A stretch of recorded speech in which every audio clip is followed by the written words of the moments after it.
tidak ada itikat baik, ya.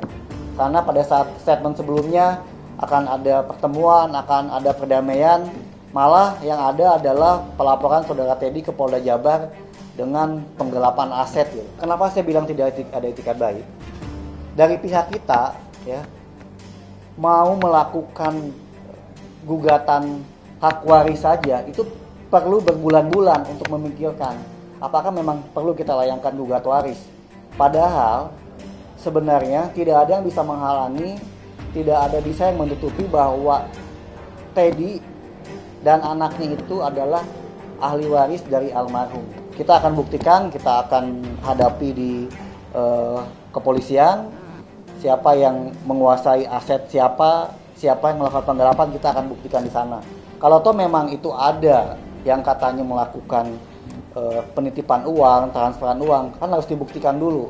Hasil pertemuan tanggal 16 Desember 2020 dan 18 Januari 2021 sudah diinventarisir aset IKI ini berupa apa, tapi nggak dikembalikan.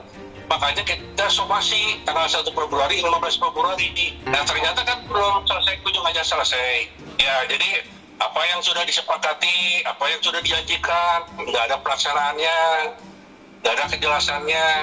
Ya akhirnya kita memilih lapor dulu. Nah biarin nanti diungkap di kepolisian. Kan di kepolisian juga bisa ada, mungkin bisa ditempuh mediasi. Sekarang kan udah mulai pemanggilan saksi. Nanti Putri, Iki sama Kang Surya juga diminta keterangan. Apa yang dilaporkan sama Iki sekarang adalah yang sudah disepakati. Nah, itu seperti itu. Jadi bukan kita duduk di diurut, bukan. Tadi juga udah mengakui.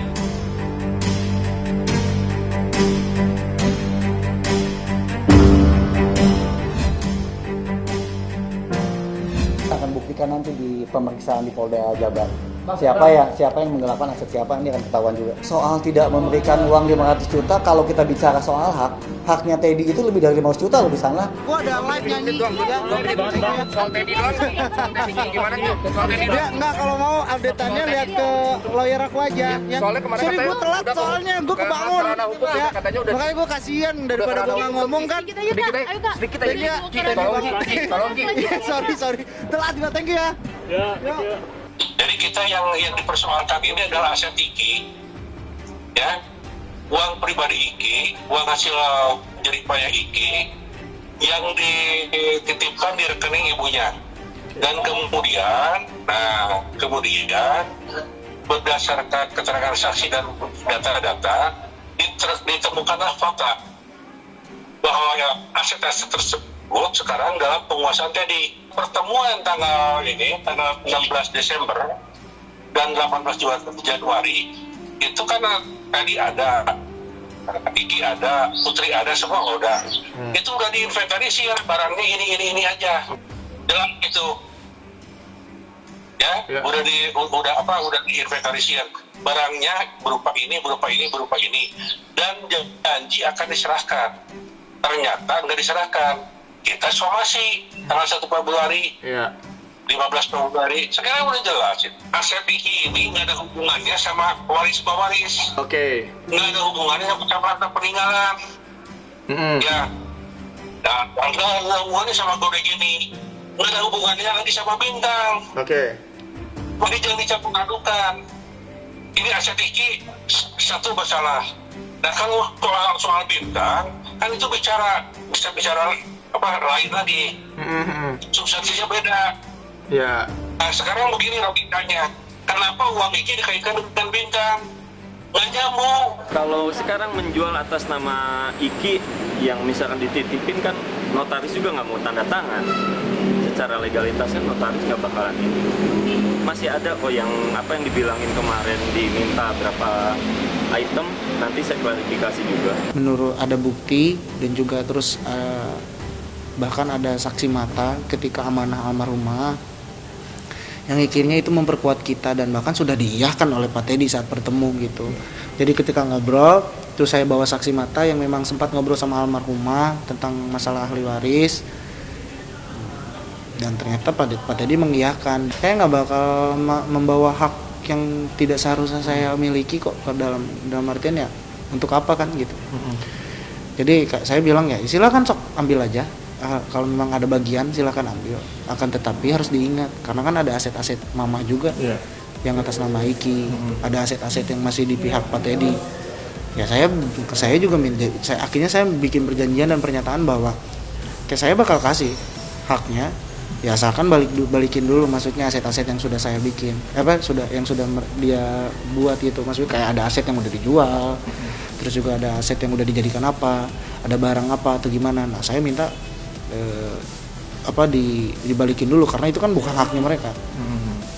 Mereka aja kan meminta yang bukan haknya kita bakal ngasih, tapi balikin dulu aset-aset yang memang sudah ada di dia sebelumnya. Kalau masalah itu kan udah diserahin ke pengacara, jadi kalau mau ada tanya-tanya silakan ke pengacara langsung. No comment, karena udah ada pengacara, jadi apa gunanya pengacara? Jadi langsung tanya aja ke pengacara. Ya minta doanya aja buat semuanya yang nonton di sini, semoga semuanya lancar dan semoga semuanya nggak ada apa-apa. Udah doain aja yang terbaik. Kalau mau jujur mah banget, karena maksudnya kasihan ke almarhumah ya, kasihan ke mama saya gitu di atas sana nggak tenang gitu. Dan saya juga kaget karena kayak waktu beberapa puluh hari baru mama nggak ada, terus sempat dipertanyakan tentang harta gono gini, itu kasihan ke almarhumah. Terus Putri sempat dibilang bahwa Putri ngambil hak aset dulu yang di safety box, itu kan ngeganggu mental Putri ataupun saya. Sedangkan Niki sebagai di pekerja seni harus menghibur banyak orang tanpa harus memperlihatkan bahwa saya banyak masalah atau gimana gitu. Sangat menghambat lah saat itu, apalagi waktu itu aku rilis lagu kan, waktu itu rilis beberapa lagu dan mengganggu dan sangat berpengaruh kepada karya gitu. Jadi kayak pengen cepet-cepet beresin sih. Diusahakan saya pengen secepatnya karena saya pengen kelar udah gitu, itu aja sih.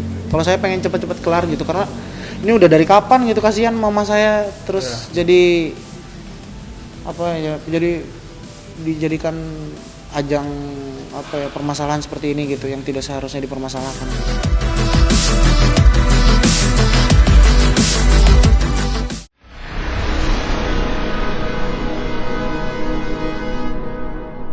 Jadi jangan lupa untuk subscribe Cumi Cumi. Ditekan ya tombol lonceng merahnya.